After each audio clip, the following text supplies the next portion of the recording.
이 시간 2부 예배 함께 드리는 모든 성도님들께 하나님의 은혜와 또 평강이 더 풍성하기를 축복합니다.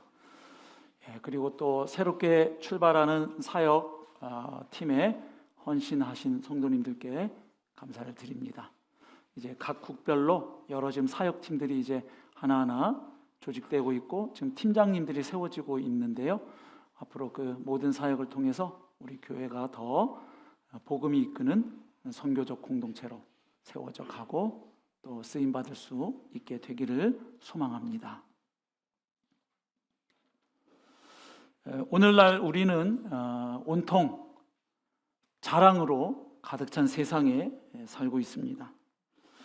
사람들을 만나면 뭐 은근히든 대놓고든 자기 자랑을 하지요. 어떤 자랑을 합니까? 많죠. 자식 자랑, 집 자랑, 직업 자랑, 재산 자랑. 요즘 주식이 많이 오른 분들은 주식 자랑도 하시는 것 같아요. 주식, 또 학벌, 또 어르신들은 손주 자랑. 그래서 어르신들 모이면 규칙이 있다 그러죠. 손주 자랑할 때는 반드시 거기다가 5만 원짜리를 하나 내놓고 자랑해라. 뭐 이런 규칙도 있다고 하지요. 요즘은 반려동물 자랑도 많이 하시는 것 같아요. 우리 집에 똘똘이 그 녀석은 그 1층에서 더 올라오면 그 여러 사람이 드나드는 빌라인데도 내 구두 발자국 소리를 정확하게 알아듣고 1층에서부터 알아듣고 딱 3층인데 벌써 현관 앞에 딱 얼마나 우리 자식은 콧배기도 안 보이는데 이 녀석은 나와서 인사를 한다고 나는 나중에 유산도 얘를 줄까 봐 뭐 이러면서 반려동물 자랑도 하시고 또 피부 자랑도 하시고 여자분들은 이게 피부가 물광이야 그러면 내가 족발을 좀 많이 먹었거든 뭐 이러고 뭐 SK2를 좀 발라봐 뭐 이렇게 하기도 하고 피부 자랑도 할 수 있고 다이어트 성공하면 그것도 자랑. 우리 교회도 그런 분들 계시던데 한 달 안에 몇 킬로 빼면 이렇게 하고 못 빼면 벌금 내고 성공을 하셨더라고요. 축하드립니다. 그런 성도님들이 계세요. 독하신 분들이에요. 세상에 그걸 성공하셨어요. 저는 수술하면서 몇 킬로가 확 빠져서 아내가 이걸 잘 유지하라 그랬는데 조금 회복되니까 지금 도로 예전 숫자가 올라오니까 그렇게 힘들게 빼놓고 유지를 못한다고 요즘 좀 잔소리를 듣고 있는데 성공하신 분들 축하드려요. 요즘 또 SNS 보면 어떤가요? 온통 내가 요즘 얼마나 행복한지 또 내가 얼마나 멋진 곳에서 맛있는 것을 먹고 또 좋은 소비를 했는지 보여주는 아주 사진들로 넘쳐나지요. 자, 왜 이렇게 인간은 자랑을 할까요? 하고 싶어 할까요? 돈을 내면서까지 자랑을 하잖아요. 인정받고 싶기 때문이죠. 또 나를 증명하고 싶기 때문입니다. 그래서 자랑은 단지 자랑으로 끝나는 게 아니라 깊이 들여다보면 우리의 자존감 혹은 정체성의 문제와도 이게 맞닿아 있다는 것을 알 수 있죠. 서울대학교 김남도 교수라고 계시죠. 이분이 2008년도에 트렌드 코리아 2009라는 책을 이제 출간을 하고 그 이후 매년 내고 있습니다. 그래서 지금 트렌드 코리아 2026도 나와 있는데요. 매년 연말쯤에 그 다음 해 우리 대한민국의 경제와 사회 문화 이제 그 미래를 예측하고 또 트렌드를 짚어내는 이제 그런 책을 내고 있는데 그 책들 가운데 트렌드 코리아 2019를 보면 그 책에서는 우리 한국 사회를 나나랜드라고 표현을 했어요. 내용이 핵심이 뭐냐면 이 시대를 가리켜서 나의 자존감의 완성 단계다 이렇게 본 거죠. 아닌 게 아니라 실제로 우리 주변에서 나를 강조하는 현상들이 꽤 많이 보이죠. 예를 들어서 요즘 아이웨이 운동이라고 있습니다. 들어보셨나요? 웨이 하면 저 무게를 재다 뭐 이런 뜻일 텐데 아이웨이 운동 뭘까요? 몸무게로 자기 자신을 평가하지 않겠다는 운동입니다. 하도 TV만 틀면 뼈말라 미인들이 하도 그냥 막 나와대니까 자기는 정상 체중인데도 너무 스트레스를 받는 여성들이 많아요. 우리가 보면 어른들이 보면 아우 얘는 좀 더 먹고 살 좀 쪄야 되겠다 하는 교회 청년 자매들 물어보십시오. 다 살 빼야 된다 그러죠. 하도 이 기준이 이상해져 가지고요. 그래서 이제 이런 게 싫어서 나는 내가 저울에 올라갈 때 그 몸무게 숫자는 숫자에 불과하다. 나는 나다. 그래서 스트레스 안 받겠다는 운동이에요. 예. 그래서 몸무게로 자신을 평가하지 않겠다. 또 요즘 톤체성이라는 말도 있죠. 이건 이제 피부 톤과 정체성이 합해진 말입니다. 무슨 뜻인가요? 과거에는 소비자가 화장품 회사에 맞췄잖아요. 근데 이제는 화장품 회사가 나한테 맞추라는 메시지입니다. 그만큼 나를 이제 생각하는 거죠. 또 요즘 퍼스널 컬러라는 거 많이 얘기하죠. 자기 피부 톤이라든지 자기 분위기에 잘 맞는 저마다의 컬러가 있다는 거예요. 그래서 요즘 막 물어요. 당신의 퍼스널 컬러는 뭡니까? 뭐 이렇게 묻기도 하고. 자, 전부 지금 나를 강조하는 이제 이런 현상들입니다.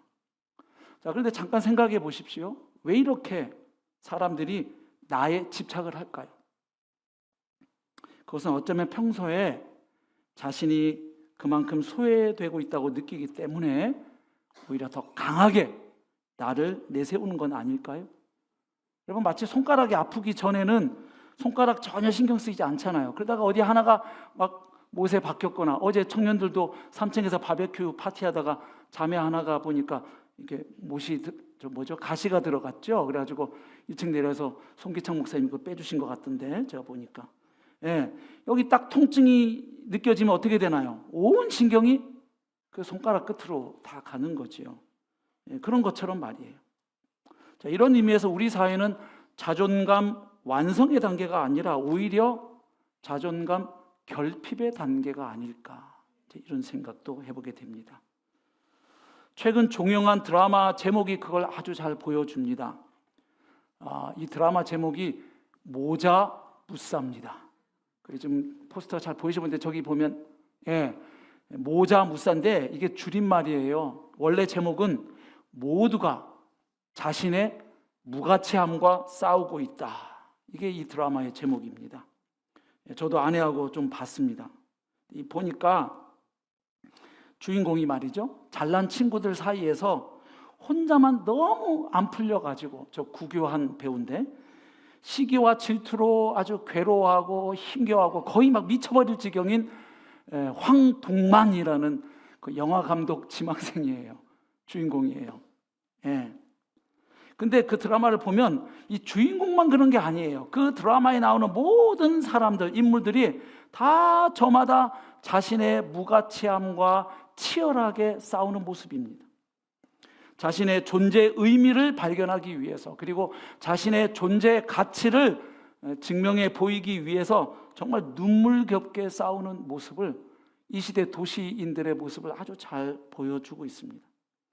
근데 여러분, 이게 세상에서만 이런 모습이 나타날까요? 교회 안에서도 나타날 수가 있지요. 다만 교회 안에서는 자랑의 좀 레퍼토리가 바뀌고 싸우는 영역이 조금 달라질 수 있죠. 가령 나는 저 사람보다 기도를 훨씬 많이 드려. 난 저 사람보다 예배를 훨씬 더 많이 참석해. 나는 수요 기도에도 나오는데 나는 작은 교회 모임도 참석하고 있지. 나는 저 사람보다 헌금을 많이 해. 나는 저 사람보다 예배도 잘 드려. 난 예배 시간에 절대 안 졸거든. 뭐 이럴 수도 있고요. 나는 교회에서 봉사도 많이 해. 나는 교회에서 이런 직분도 가지고 있지. 난 모태신자야. 이렇게 끊임없이 나의 도덕성과 종교적 행위를 가지고 내 존재의 가치를 확인하고 또 증명하고 싶은 욕구는 세상만이 아니라 교회 안에서도 나타날 수가 있는 거지요. 자, 오늘 본문 말씀은 바로 이 지점을 겨냥하고 있는 겁니다. 즉, 복음을 진짜로 깨닫고 발견한 사람의 삶은 어떤 모습일까? 바로 이 질문에 답하고 있습니다. 그래서 오늘 저희가 27절, 28절 첫 번째 질문만 읽었는데, 사실 오늘 본문이 포함된 그 단락 31절까지를 보면 사도 바울이 특별히 세 가지 질문을 던지고 있습니다. 그리고 그 질문에 답하면서 과연 복음을 진짜로 아는 사람, 정말로 칭의의 은혜를 깨닫고 발견한 사람은 그 삶이 어떤 방향으로 나아가는가? 복음을 받아들인 사람의 인생에는 어떤 구체적인 결론이 맺어지고 그래서 삶이 어떤 방향으로 전개되는가? 이제 그것을 말씀하고 있습니다. 그래서 오늘 본문을 포함해서 지금 던지고 있는 세 가지 질문을 보면 첫 번째는 우리가 읽은 말씀이죠. 27절에 나오는데요. 그런즉 자랑할 때가 어디냐? 그러고 나서 바로 명확하게 답을 합니다. 자랑할 때가 결코 없다. 그리고 두 번째 질문이 이제 29절에 나오는데 하나님은 누구의 하나님이시냐? 그 9절에 나오는 워딩을 그대로 가져오면 하나님은 다만 유대인의 하나님만이시냐? 이방인의 하나님은 아니시냐? 하는 질문이 있죠. 그 다음 세 번째 질문이 나오는데 우리가 믿음으로 구원을 받았는데 그렇다면 이 믿음이 과연 율법을 폐기하느냐, 파기하느냐 하는 질문입니다. 그래서 원래는 오늘 한 설교에서 이 세 질문을 다 다루려고 했는데 조금 더 설교를 준비하는 과정에 로마서를 조금 더 새롭게 이번에 공부하다 보니까 발견한 게 있어요. 이 세 질문이 로마서에서 매우 중요하게 다뤄지고 있는 질문인 걸 알게 됐어요. 가령 오늘 우리가 함께 상고할 첫 번째 질문은 오늘 본문에서 끝나는 게 아니고요. 4장 1절부터 8절에 보면 다시 아브라함 이야기를 하죠. 아브라함이 믿음으로 말미암아 의롭다함을 얻었다. 그래서 아브라함은 하나님 앞에 자랑할 것이 있다 없다? 없다. 그 얘기를 자랑의 문제를 하고 있죠. 그리고 4장 9절부터 5장 21절까지가 저 두 번째 질문을 또 다루고 있는 거예요. 그래서 그 내용을 보면 하나님은 할례자도 무할례자도 차별하지 않으시고 예수 그리스도를 믿는 그 믿음을 통해 의롭게 하시는 그 이야기를 또 해가고 있어요. 그리고 6장부터 8장까지는 과연 우리가 믿음으로 의롭다함을 받았다면 이제 그 믿음은 율법을 내팽개 쳐버리고 율법을 폐기하고 그렇게 살게 만드는가? 그렇지 않다. 오히려 율법에 매여 있던 사람이 자유롭게 되었지만 성령의 능력으로 말미암아 오히려 이제는 율법으로부터 자유로운데 결과적으로는 그 율법의 요구를 이루는 거룩한 삶으로 나아가게 된다는 사실을 밝히고 있죠. 그래서 이 질문 세 가지가 그냥 오늘 본문에서 잠깐 다루고 지나가는 그런 질문이 아닌 걸 제가 깨닫고 이걸 조금 더 나누어서 다루기로 했습니다. 그래서 오늘 첫 번째 질문만 함께 상고하고요. 다음 주에 두 번째, 세 번째 질문을 함께 좀 상고해 보려고 합니다. 자, 첫 번째 질문을 보면 이 질문이 그냥 뜬금없이 갑자기 툭 나온 질문이 아니라는 사실을 알 수 있죠. 27절을 다시 보시면 그런즉 자랑할 때가 어디냐 있을 수 없느니라. 그런즉이라는 말이 나오죠. 그건 무슨 뜻인가요? 이 질문이 그냥 툭 튀어나온 질문이 아니라 바로 앞에서 해온 그 이야기를 받아서 그 이야기에 이어서 하는 질문이라는 거예요. 즉 그 앞에서 한 이야기를 토대로 해서 근거로 해서 하는 질문임을 보여줍니다. 자, 그렇다면 이 질문 바로 앞에 무슨 내용이 기록되어 있었습니까? 우리 지난주에 상고한 말씀이죠. 로마서 3장 21절부터 26절 어떤 내용이 적혀 있었나요? 하나님 앞에 모두가 죄인인 인간은 절대로 스스로의 힘으로 구원받을 수가 없는데 놀랍게도 하나님께서 그런 우리를 위하여 한 의를 예비하셨다는 선포가 있었죠. 율법과 관계없는 하나님의 의가 예수 그리스도의 십자가 사건을 통해 나타났다. 그래서 이제는 유대인 이방인 할 것 없이 바로 그 예수 그리스도를 믿기만 하면 하나님께서 그 믿음을 보시고 은혜로 의롭다 하시는 구원의 은혜가 주어진다. 말하자면 믿음으로 말미암아 의롭게 된다. 이신 칭의의 복음의 진리, 그 놀라운 기독교 복음의 핵심이라 할 수 있는 진리가 바로 오늘 본문 앞에 기록이 되어 있었던 겁니다. 그럼 이제 그 내용을 받아서 질문한 겁니다. 자, 우리가 그렇게 우리의 행위나 노력과 공로를 통해서가 아니라 오직 예수 그리스도를 믿는 믿음으로 말미암아 의롭다함을 얻었다면, 구원을 받았다면, 자, 그렇다면 첫 번째 질문, 자랑할 때가 있겠느냐? 자랑할 때가 없다. 이 내용을 오늘 본문이 이야기하고 있습니다. 그러니까 오늘 본문 핵심 내용은 아주 간단해요. 이신칭의의 은혜는 한마디로 인간의 모든 자랑을 다 배제하고 제거시켜버린다는 이야기입니다. 왜냐하면 의롭다 여겨주시는 그 은혜가 믿음으로 말미암아 주어지기 때문에 자랑할 것이 없다는 거예요. 내가 뭘 해서 얻은 게 아니고 예수 그리스도께서 다 해놓으신 것, 우리가 할 수 없었던 그것을 예수님이 다 해놓으셨고, 그리고 이제 그것을 믿기만 하면 그 믿음으로 말미암아 의롭게 해주시는 거니까 우리 입장에서 본다 하면 자랑할 것이 아무것도 없다 하는 이야기를 하는 것입니다. 여러분, 만약에 자기 행위의 산물인 율법의 행위에 의해서 의롭게 된다면 그 사람은 자랑할 게 있겠지요. 예? 내가 50년 동안 예배를 한 번도 안 빠졌더니 세상에 하나님이 나를 어여삐 보시고 구원해 주시더라고. 또 내가 주식이 그냥 1000% 올라가지고 내가 교회에다가 한 10억을 헌금했더니 하나님이 야, 너 참 됐다 하시고 나를 구원해 주시더라고. 자랑할 게 있겠지요. 근데 3장 20절에서 이미 말씀했잖아요. 율법의 행위로 하나님 앞에 의롭다 하심을 얻은 육체가 없느니라.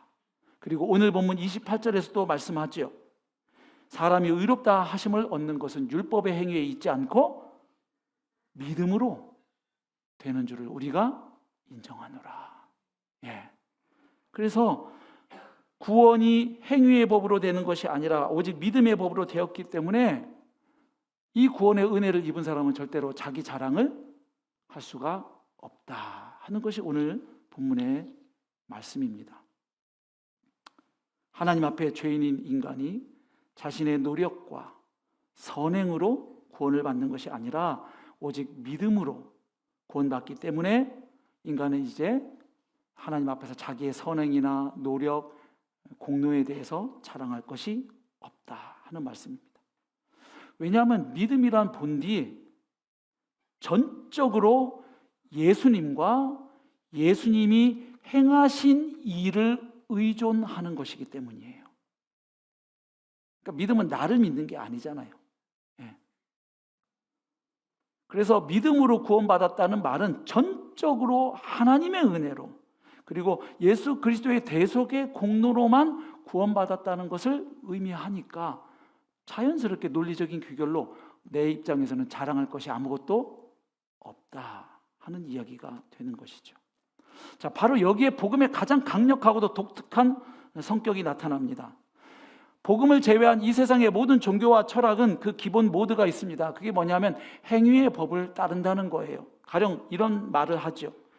네가 이만큼 고행을 쌓으면, 그리고 네가 이만큼 선행을 행하면, 그리고 네가 이 도덕적인 기준을 통과하면, 그렇다면 신이 너를 구원해 주시거나 네가 해탈의 경지에 이를 거야. 이렇게 말하죠. 즉 구원의 근거가 누구에게 있습니까? 나에게 있죠. 내가 고행을 쌓아서, 내가 착한 일 많이 해서, 내가 마음 공부해서, 내가 좋은 일 많이 해서, 내가 도 닦아서, 전부 구원의 근거가 나에게 있는 거예요. 그래서 행위의 법 아래에서는 구원받은 사람이 만약 있다고 한다면 없겠지만 자랑할 수 있겠지요. 나는 남들 다 잘 때 밤새워 기도했다. 그리고 새벽에도 일어나서 기도했다.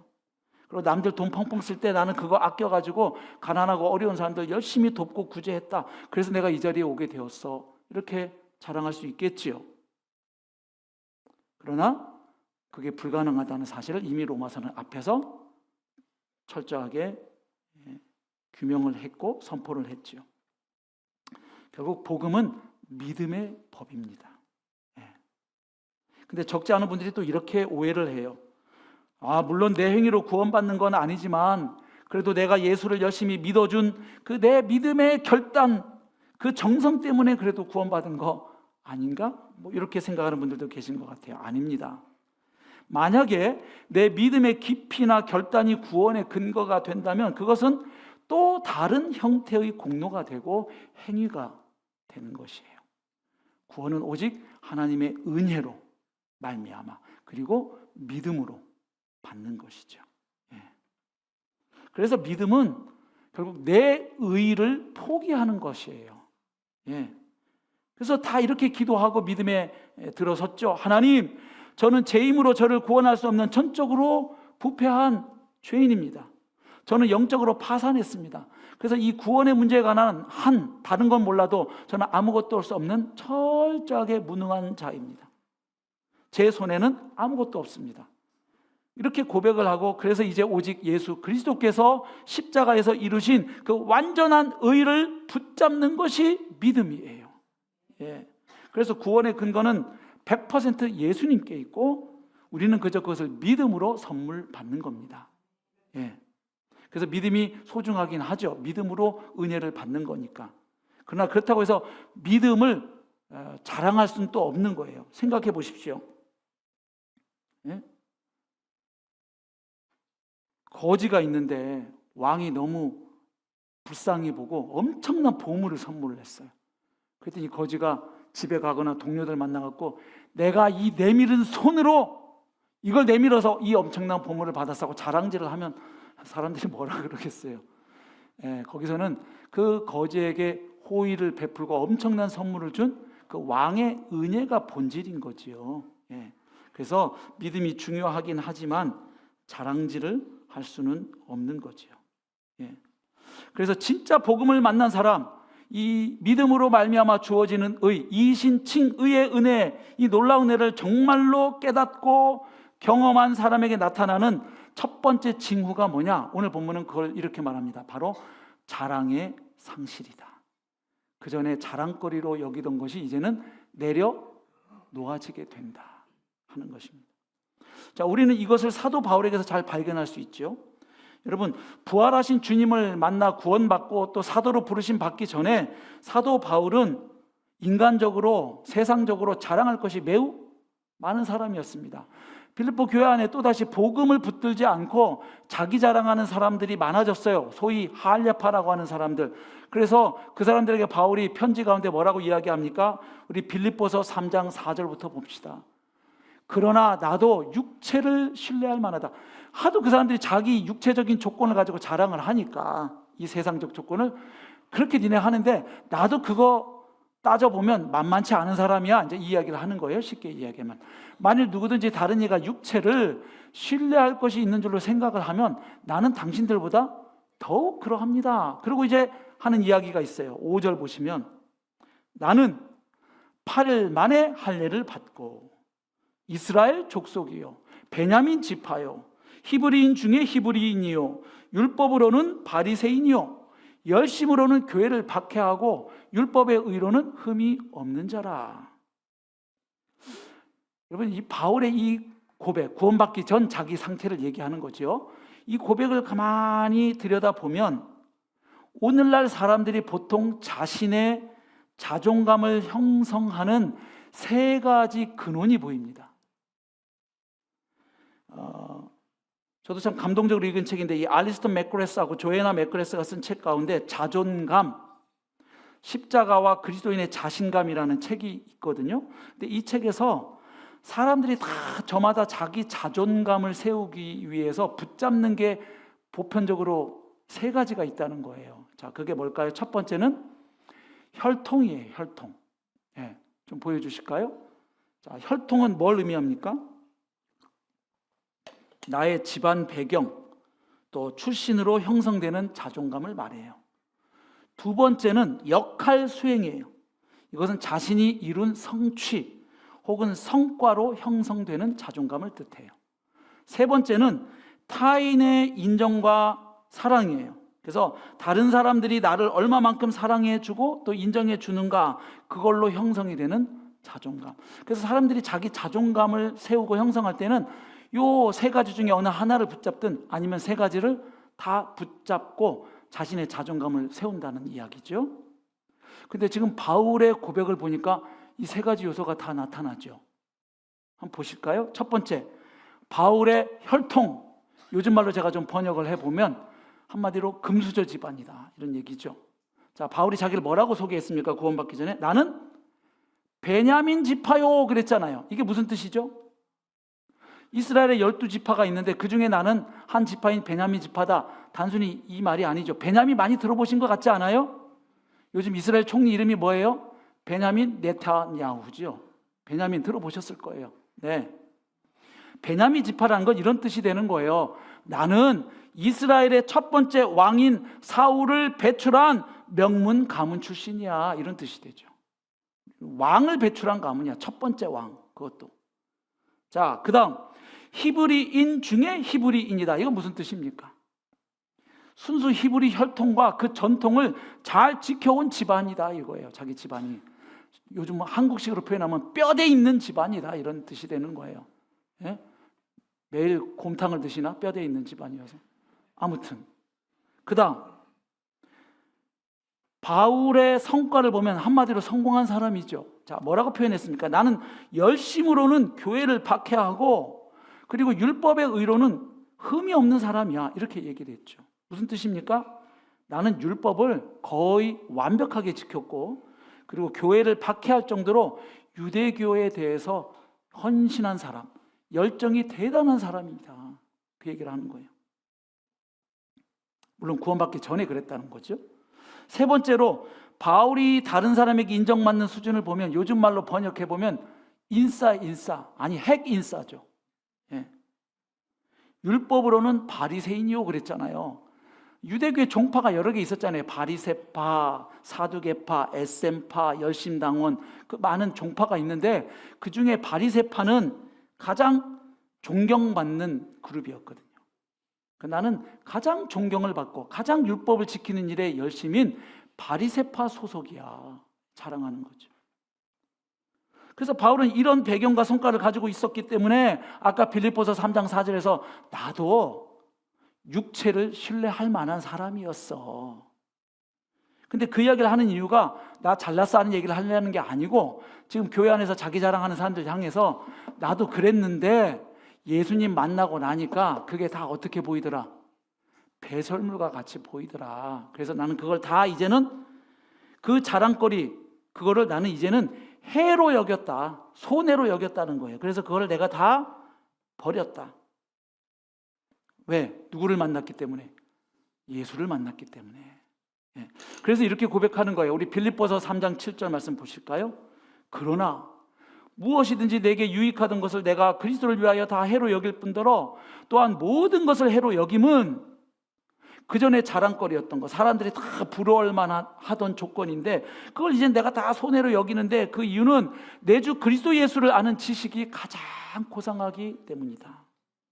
내가 그를 위하여 모든 것을 다 잃어버리고 그것들을 배설물로 여김은 그리스도를 얻고 그 안에서 그리스도 안에서 내가 발견되려 함이니 내가 가진 의는 율법에서 난 것이 아니요 오직 그리스도를 믿음으로 말미암은 것이니 곧 믿음으로 하나님께로부터 난 의라. 아멘. 자, 왜 바울은 남들이 부러워할 만한 그것들을 손해로 여기고 그것을 배설물처럼 버릴 수가 있었을까요? 그것보다 훨씬 더 가치 있고 단단한 자존감의 기반을 발견했기 때문입니다. 바로 그리스도 안에 소속될 때 형성이 되는 그 정체성, 그 자존감을 발견했기 때문이에요. 그러니까 여러분 오늘 본문 말씀을 읽고 십자가를 아는 사람이라면 칭의의 은혜를 아는 사람이라면 자랑을 하면 안 되는 거구나. 이렇게만 이 말씀을 읽고 딱 봤잖아요. 그러면 이제 우리는 밖에서든 회사에서든 교회에서든 그래 자랑을 하면 안 돼 하고 이렇게 누르게 되죠. 그러면 누를 만큼 어느 순간에 못 참고 튀어나올 때는 세게 나옵니다. 그래갖고 추잡한 인간이 돼요. 그리 안 봤는데 알고 봤더니 되게 겸손해졌더니 은근히 있던데. 예, 우리가 다 그럴 때가 있어요. 저도 어느 날 무심코 툭 했는데 아내한테 대박 혼났어요. 당신 그리 안 봤는데 은근히 있더구만. 네. 진짜 얼굴 뜨뜻미지근해서 죽는 줄 알았어요. 들킨 거지. 제 속에 있던 그게. 정말 창피했어요. 목사가 돼가지고 말이지. 별명도 못 하겠더라고요. 이게 너무 이렇게 아픈 걸 전곡을 찌르면 뼈 때려요. 아주 막 아파. 이렇게 되는 거죠. 그래서 오늘 이 말씀 묵상하면서 그래 자랑하면 안 돼 이렇게만 받으면 우리 이 말씀 적용하고 순종하는데 실패할 확률이 높아요. 그래서 바울을 보니까 자랑하면 안 되니까 안 한 게 아니라 진짜 자랑할 만한 게 나타나니까 에이 뭐 별거 아니네 이게 된 거죠. 예, 여러분 아이들 여기 눈깔 사탕 초콜릿 하나 갖고 그거 좀 줘봤는데 안 내놓는 아이한테 그거 내놔. 예? 아니면 보니까 우리 목사님 애들도 보니까 이 교회 근처 인형 뽑기에서 뭐 인형을 뽑았는데 그거 막 가방에 막 달고 다니던데 그 자랑스러운 인형 뭐 그런 거 있을 때 내놓으라면 주나요? 애가 막 평생에 걸쳐서 갖고 싶었던 뭐 닌텐도 게임이라든지 아니면 포켓몬 카드 최근에 한 연예인이 뭐 그 포켓몬 그 카드 종이짝 5천만 원 주고 샀다며요. 그래갖고 그 댓글 보니까 최악의 남편감 뭐 이러면서 제가 누군지는 말 안 하겠어요. 그 가정을 드리기 위해서 텔레비에 자주 나오는 분이더라고요. 네, 아무튼 그걸 주면 애가 그냥 그 눈깔 사탕 초콜릿 버리는 거죠. 그러니까 바울의 경우가 이런 거예요. 자랑하면 안 되니까 자랑 안 해야지 이게 아니라 진짜를 만나니까 에이 이거를 내가 그렇게 붙들고 사는 거야 그동안? 쿨하게 된 거죠. 그래서 지금 오늘 우리가 이 말씀을 가지고 이 자존감의 근원 문제를 지금 계속 생각해 보고 있는 것입니다. 여러분 이 자존감을 형성하는 세 가지 아까 요소를 말씀을 드렸는데 거기에 계속 의존하잖아요. 그럼 필연적으로 자존감을 병들게 합니다. 그래서 복음이 아닌 우리 그리스도인들의 경우에는 복음이 아닌 여러분 다른 자랑거리를 붙들고 잘못된 자랑거리를 붙들고 그것을 나의 자존감의 근원으로 삼으면 나타나는 문제가 뭘까 제가 이렇게 묵상을 해보니까 적어도 4가지가 있더라고요. 첫 번째는 불안정한 자존감이라는 결과를 낳아요. 자존감이 굉장히 불안정해집니다. 자, 여러분 생각해 보세요. 만약 혈통과 관련해서 생각을 해보십시오.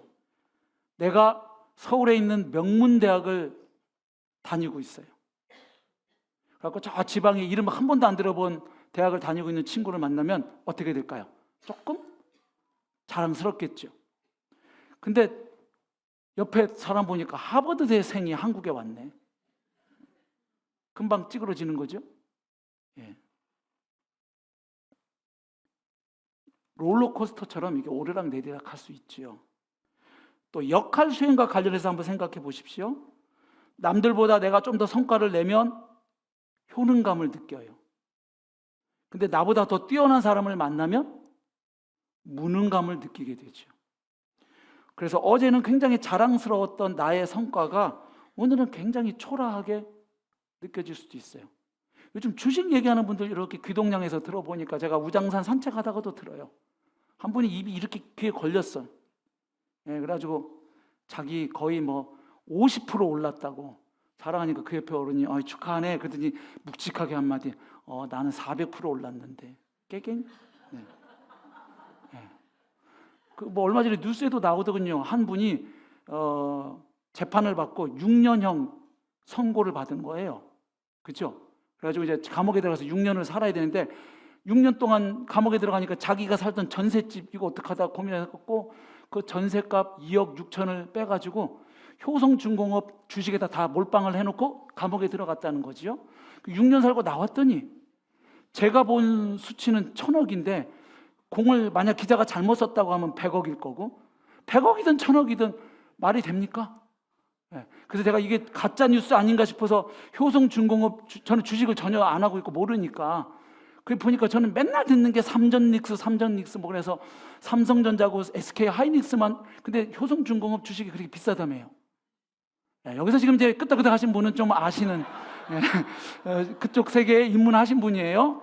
뭐 몇백만 원 한다며요. 아무튼 네, 뭐 그런 분 만나면 깨갱이지 뭐 몇십 프로 오른 게 대수예요. 갑자기 자기는 주식 투자를 계속 해야 되나 말아야 되나 고민하겠죠, 그렇죠? 타인의 사랑과 관련해서도 생각해 보십시오. 공동체에서 내가 조금 인정과 사랑을 받으면 소속감을 느끼지만 나보다 다른 사람이 더 인기가 있으면 금방 또 소외감을 느껴요. 내가 작은 교회 안에서 내가 핵 인싸였는데 갑자기 새로운 사람이 막 사람들의 관심을 받으면 막 배가 아프고 막 그러면 그죠? 그걸 내 자존감의 근원으로 삼아 보세요. 인기 투표에서 매일 순위가 바뀌는 것처럼 계속 불안정하게 되는 거죠. 자, 그 다음에 잘못된 자랑거리를 붙들고 자랑질을 막 해대면 나타나는 결과가 하나 있는데 사람들 사이에 분열이 생깁니다. 여러분, 이 세상에 존재하는 그 모든 편견, 거들먹거림, 그리고 적대감은 대부분 어디에서 비롯되냐면 사람들이 인종, 사회적인 신분, 업적에 대한 자랑과 프라이드에서부터 시작이 되는 거예요. 그래서 내가 자신감을 갖기 위해서는 다른 계급에 속한 사람보다 내 자신이 좀 더 낫다고 느껴지고 인식이 되어야 하죠. 그러니까 자꾸 사람과 사람 사이를 갈라놓게 되지요. 그 다음에 또 잘못된 자랑거리를 붙들고 살면 불편한 진실을 직면할 수가 없어요. 외면하거나 그걸 부정하게 돼요. 가령 이런 거예요. 내 자존감의 근원이, 내 자신감이 나의 인종에서 나온다든지 내가 속한 민족에서 나온다고 생각해 보세요. 그러면 만약에 내가 속한 민족의 악이나 흠결에 대해서는 어떻게 하려고 할까요? 눈을 살짝 감는 거예요. 왜? 그게 내 자존감의 뿌리인데 그게 흔들리면 안 되잖아요. 어떤 경우에도 한민족은 세계 최고의 민족이어야 되는 거지. 그 옛날에 학생들 역사 공부하다가 좀 충격받는 게 그거 아니에요? 우리는 늘 우리 한민족은 단일 민족이라고 아주 달달달 외워왔는데 조금 역사에 공부해 보면 아닌 거 알죠? 몽골 침략받았을 때 몽골 피도 섞였고 임진왜란 때 일본 피도 섞였고 사실 그렇거든요. 그 일종의 이데올로기에 가깝죠. 단일 민족 이데올로기. 히틀러가 그 독일 민족 그 자부심을 묶어가지고 그렇죠. 우리가 저 유대인들보다 낫다. 그래가지고 그 사회로 완전히 전체주의 사회로 몰아간 거 아니에요? 그래서 그 모습이 결국 인종주의, 민족주의, 계급주의 이렇게 나타나게 되죠.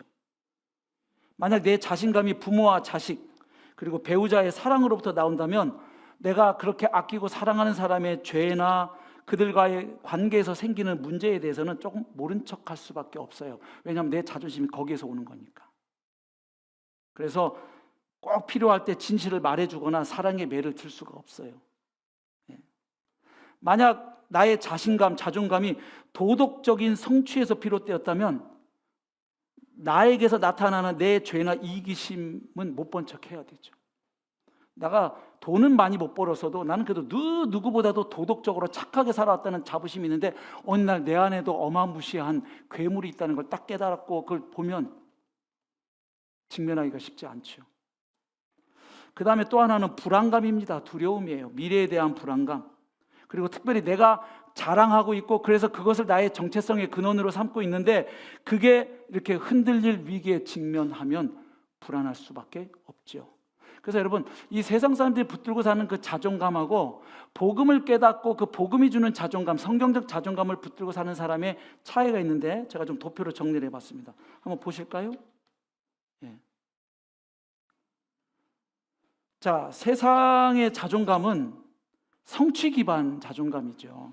그래서 나의 성과, 나의 외모, 학벌 거기에 따라서 내 자존감이 수시로 출렁거릴 수밖에 없어요. 그러나 복음을 붙들고 사는 칭의의 은혜를 아는 그리스도인의 자존감은 그 존재 자체의 가치에서 나오는 자존감이죠. 하나님이 나를 그리스도 안에 있는 나를 존재 자체로 기뻐하신다. 그 다음 세상의 자존감은 타인 의존적이죠. 그렇죠. 남이 좀 나를 인정해 주는 것 같으면 해해. 남이 좀 무시하는 것 같으면 이제 분노 조절 장애. 그죠? 특별히 요즘 SNS 좋아요와 댓글에 흔들리는 나의 자존감. 그죠? 네. 하나님의 선언이에요. 그리스도인은. 하나님 우리를 향해서 너는 내 사랑하는 아들이야, 딸이야. 내가 너를 기뻐해. 그 하나님의 선언에서 나오는 자존감. 그 다음 세상의 자존감은 불안정한 기복을 피하기 어렵죠. 그 우월감과 열등감 사이를, 그 효능감과 무능감, 소속감과 소외감 사이를 롤러코스터처럼 하루에도 여러 번 왔다 갔다 할 수 있죠. 그러나 그리스도인의 안정감은 영원한 안정감이에요. 왜? 변치 않는 하나님의 사랑에 기초하고 있기 때문에. 로마서 8장에 보면 그리스도 예수 안에 있는 하나님의 사랑에서 너희를 끊을 자가 아무것도 없다. 그 어떤 세력도 그 어떤 사람도 하나님의 사랑에서 너희를 끊을 수가 없다. 세상의 자존감은 결국 비교 중독에 빠질 확률이 높아요. 끊임없이 남과 비교해서 나의 상대적 가치를 확인받는 거니까요. 그러나 그리스도인의 자존감은 독특한 부르심에서 오는 자존감이죠. 나는 하나님의 형상으로 지음받았고, 그래서 유일한 나, 이 지구상에 나와 똑같은 사람은 쌍둥이도 똑같지 않으니까요. 유일한, 아주 유니크한 가치가 있다는 걸 인정하게 되죠. 그래서 그 결과를 보면 이 세상의 자존감은 자기 자신에게 초점을 맞춥니다. 그러니까 늘 불안정한 삶을 살아요. 그러나 복음이 주는 자존감을 회복한 사람은 하나님께, 그리스도께 초점을 맞추니까 자유로운 삶을 살게 되는 것이죠. 그래서 이 칭의의 은혜를 아는 사람으로서 복음이 주는 자존감이 회복된 사람은 그 마음에 감사와 평안이 있죠. 처음에 복음 들었을 때는 믿기 어려운 소식이죠. 아니, 예수님이 내 죄값을 대신 치르셨다고? 왜? 그리고 그분이 그렇게 하신 게 왜 내 죄가 사해져? 처음엔 이해도 안 되고 믿어지지 않다가 어느 날 성령께서 빛 비춰주셔서 깨닫게 될 때, 그 대속의 은혜, 그 칭의의 은혜를 깨닫고 나면 그 마음에 감사와 평안이 넘치게 되죠. 그리고 자유가 찾아오잖아요. 그 불편한 진실을 처음에는 애써 부정했지만 나의 연약한 허물을 볼 때 복음을 다시 붙잡으면, 그래, 나는 원래 죄인이었어. 그래서 감히 하나님 앞에 나아갈 수 없는 사람이었지. 그런데 하나님 쪽에서 나에게 다가오셔서 하나님이 예수 그리스도를 통해 마련하신 그 의를 선물로 내어주셨고 나는 그걸 믿음으로 받았을 뿐이지. 그래서 나에게서 그런, 아까 저도 부끄러웠다 그랬는데 괴물 같은 모습을 발견할 때 좀 당황스러워도 그걸 이제는 그건 내가 아니거든 이럴 필요가 없죠. 그게 원래 나죠. 그런데 그런 나를 하나님이 받으셨고 여전히 사랑해 주신단 말이에요. 그러니까 복음 앞에 서는 사람은 두 가지 마음이 항상 같이 가요. 하나는 겸손한 거예요. 왜? 내 행위나 의로 구원받은 게 아니니까. 오직 주님의 대속의 공로로 받았으니까 겸손해요. 그러나 그렇다고 해서 자기 비하, 자기 혐오 거기에 빠져들지는 않아요. 왜? 하나님 이런 나를 여전히 사랑하고 붙들고 계시니까. 할렐루야. 그래서 복음 앞에 서면 늘 깨닫는 게 뭐예요? 나는 내가 생각하는 것보다 훨씬 더 문제가 많고 심각한 연약한 죄인이지만, 그러나 나는 내가 생각하는 것보다 훨씬 더 큰 사랑과 용납을 이미 받았고 지금도 받고 있다는 사실을 다시 붙잡게 되는 거죠. 그래서 복음 앞에 설 때에만 우리는 자뻑에 빠지거나 교만에 빠지지 않을 수 있고 자기 연민, 자기 비하, 자기 혐오에 빠지지 않을 수 있는 거예요. 오직 복음을 붙들 때만 가능한 멘탈 상태인 것이죠. 그래서 성도 여러분, 말씀을 맺겠습니다. 오늘 말씀은 간단합니다. 십자가를 제대로 아는 사람, 칭의의 은혜를 아는 사람은 자기 자랑을 할 것이 없다는 거예요. 그 대신 자랑할 분이 있습니다. 누굴까요? 예수 그리스도, 그리고 그분의 십자가입니다. 우리 갈라디아서 6장 14절 말씀 같이 한번 읽겠습니다. 시작. 그러나 내게는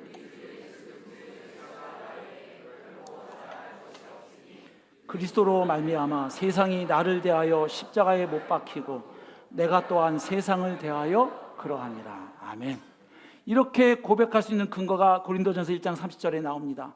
너희는 하나님으로부터 나서 그리스도 예수 안에 있고 예수는 하나님으로부터 나와서 바로 그분이 이제는 우리에게 지혜와 의로움과 거룩함과 구원함이 되셨으니 기록된 바 자랑하는 자는 주 안에서 자랑하라 함과 같게 하려 함이라.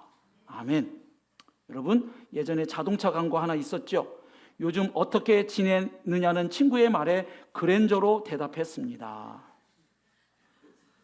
이 짧은 카피를 보면 세상의 자존감 공식이 그 안에 다 들어가 있어요. 왜요? 그랜저를 살 수 있는 돈, 그리고 그 돈을 벌게 해주는 직장, 그리고 그랜저를 내가 타고 내릴 때 나를 쳐다보는 사람들의 부러워하는 시선. 그래서 세상에서는 바로 이게 당신 자존감의 기반이 될 수 있습니다. 그러니 저희 차 한 대 팔아주시죠. 뭐 이런 유혹이에요. 예. 자, 그런데 같은 상황에서 바울은 뭐라고 대답하는 거예요? 당신의 자존감 근원이 뭐야? 그러면 그랜저야가 아니라 그리스도야. 나는 더 이상 혈통과 성과 타인의 인정으로 내 자존감을 형성하지 않아.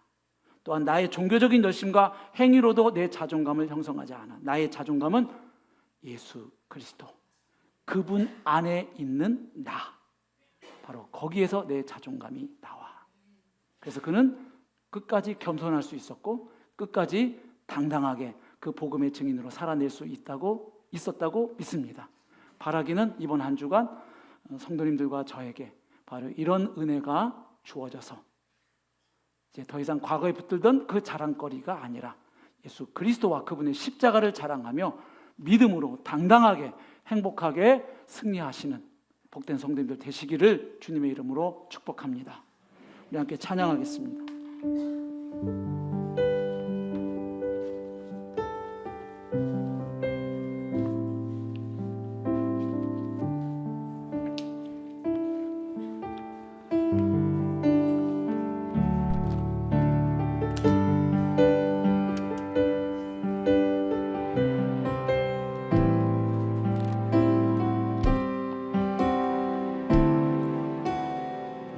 우리 죄 위에 죽으신 주, 우리 죄 위에 죽으신 주,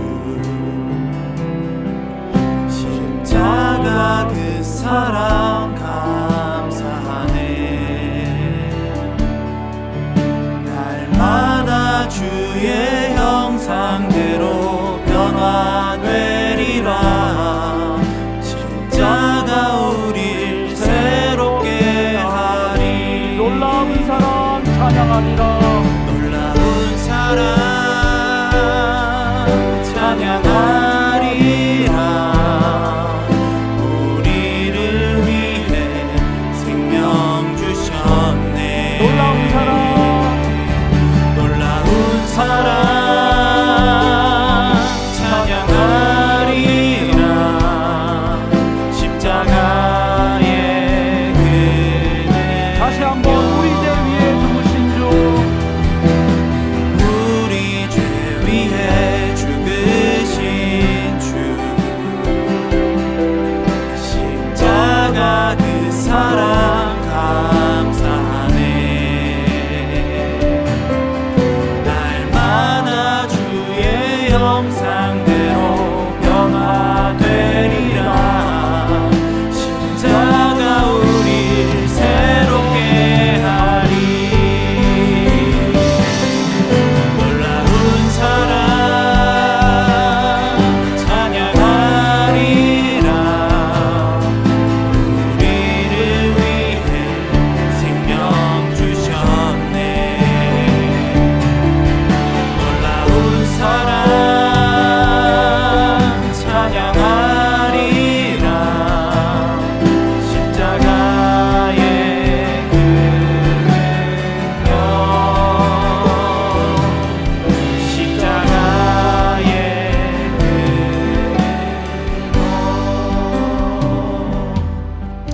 함께 기도하기를 원하는데요.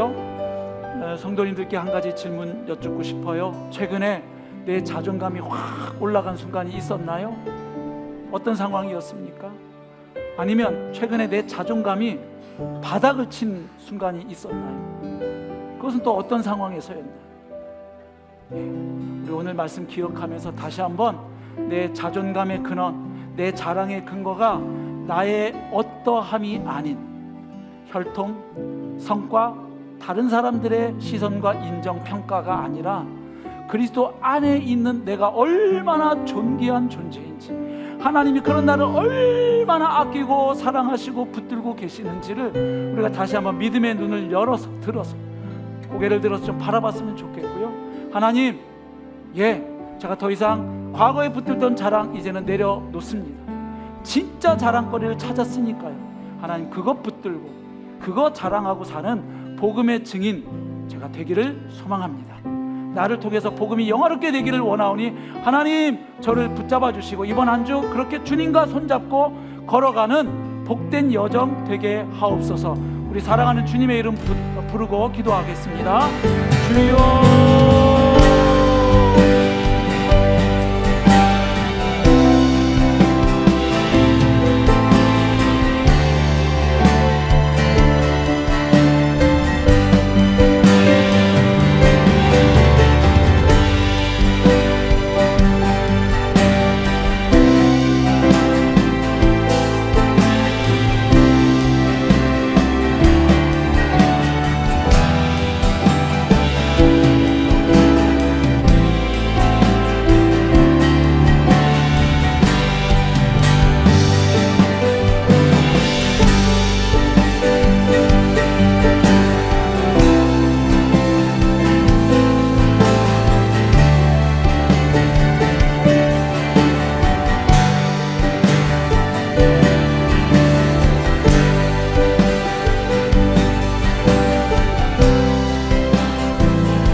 하나님, 오늘 말씀을 통해서 정말로 십자가의 은혜를 안다면, 정말로 칭의의 은혜를 안다면 그 사람에게 나타나는 가장 첫 번째 징후는 그 전에 붙들던 자랑을 내려놓게 된다는 사실 오늘 읽었습니다.